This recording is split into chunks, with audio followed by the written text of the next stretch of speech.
Carl Deffenbaugh, part of the outstanding News 7 sports team, including Travis Wells and Karen Loftus.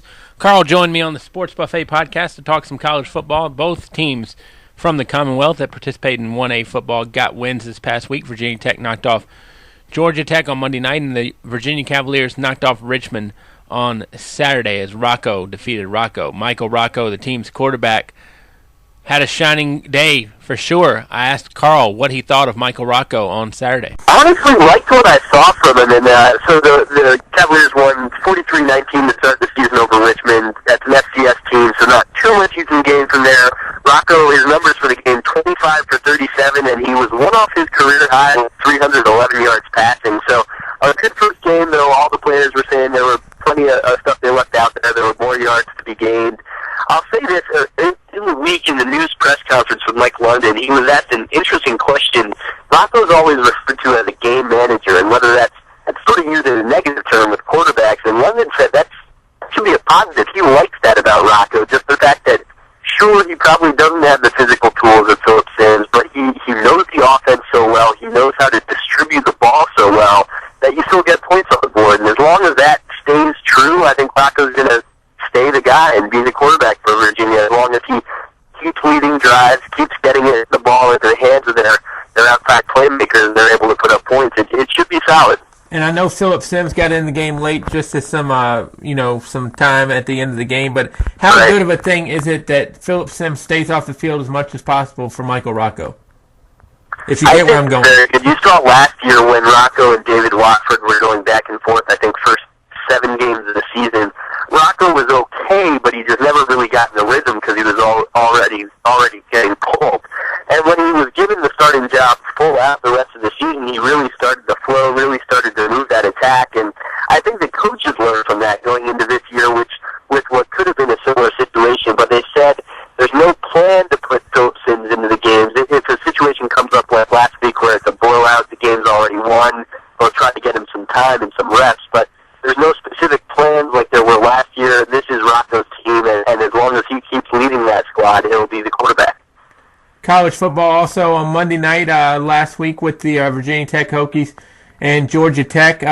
Let's start with the good. If you're a Hokies fan, what did you see that pleased you? If you're a Hokie fan, you enjoy that atmosphere on Monday night in primetime, and you wipe a lot of sweat off your brow that they escaped with a win. They probably were pretty fortunate to get out there with the win. Didn't look good offensively for much of the game, but what a defensive performance by the Hokies against Georgia Tech. That defensive front, we talked about it all offseason, knew that they were deep. I think it's their entire 2-deep was coming back from last year, so we knew they were talented, but they just blew up Georgia Tech's offensive line and just kept crashing in the middle. That option attack that Georgia Tech runs relies on getting some yards up the gut with that D-back, and they was just completely shut down the entire game. It seemed like great performance from Bud Foster's crew. Is Virginia Tech, in order to have a lot more wins than they have losses, and I know obviously they won a lot of wins, are they going to win a lot of games by just holding opponents to under 20? I think it's likely. I think that defense is that good. There's obviously some depth issues. If they have injuries in the secondary, that would be problematic, but the front 7 is about as good as you can get. I think they'll give Florida State a run for the money in terms of best defensive line, best front 7 core in the ACC. And with that being said, I mean, you have Logan Thomas, who struggled for most of the game, but because the defense kept it close, he's able to hit a couple long bombs late in the game, and that's enough for a win. I think Austin Peay is probably one of the best things that could happen to Virginia Tech this week because get that offensive backfield not named Logan Thomas some experience and some confidence. How long can Logan Thomas strictly win games by himself to where the running backs need to start contributing? I actually talked to Shane Beamer about that earlier this week, just yesterday, and he was actually pretty pleased with what he saw from the running backs. Michael Holmes and J.C. Coleman were the two that we saw in action on Monday night, first ever college games for both those guys. He liked what he saw. He said Holmes, I think it was of his about 16 carries or so, only one did he really make the wrong read or the wrong play. Maybe some better blocking, and obviously Georgia Tech had a pretty solid defense. So Beamer seemed happy with what he saw from the running backs, and that should hopefully continue to give Logan a bit of a break. As we sit here on Thursday, word comes out this morning that DJ Coles is out for a year with injury. How much does that deplete the Hokies out wide? Well, first of all, just what a tough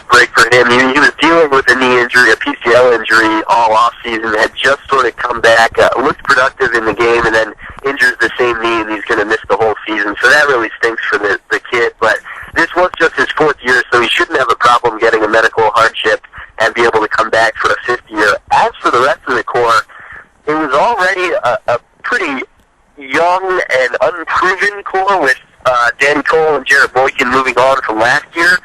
But they look pretty good. We saw, obviously, the big play from Dimitri Knowles, who's got speed to burn there for the 42-yard touchdown. And Corey Fuller, what a performance by him. He looked shaky in the spring when I saw him, some drops and things like that, but caught the ball in traffic on Monday night and provided a big play that ended up with a tying field goal.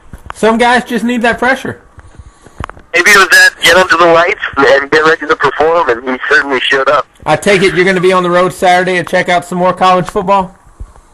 Yes, Travis will be at the Austin P game down in Blacksburg, and I'll be heading back up to Charlottesville, and it should be a pretty interesting atmosphere with Penn State coming to town, and the national spotlight on Charlottesville this week for sure. What do you expect?